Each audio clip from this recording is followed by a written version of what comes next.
টেলিভিশনের এক জনপ্রিয় নাম পল্লবী শর্মা।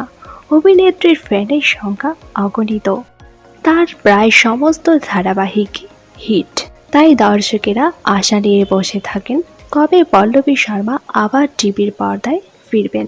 জবা চরিত্রের পর পর্ণা চরিত্রটিকেও দর্শকেরা এখনো মনে রেখেছে। এইবার পর্ণা এবং জবার ফেনীদের জন্য অনেক বড় সুখবর, কারণ আবার পর্দায় ফিরতে চলেছেন অভিনেত্রী। এইবার জি বাংলা নয়, স্টার জলসাতে ফিরবেন তিনি। এইবার পর্ণার বিপরীতে দেখা যাবে জনপ্রিয় অভিনেতা প্রতীক সেনকে। শোনা যাচ্ছে পারিবারিক গল্প নিয়ে আসতে চলেছে তাদের এই নতুন ধারাবাহিকটি। এছাড়া এখনো হয়নি ধারাবাহিকের লুক সেট, তবে সবকিছু ঠিকঠাক থাকলে খুব শীঘ্রই প্রোমো সম্প্রচার করতে চলেছে স্টার জলসা।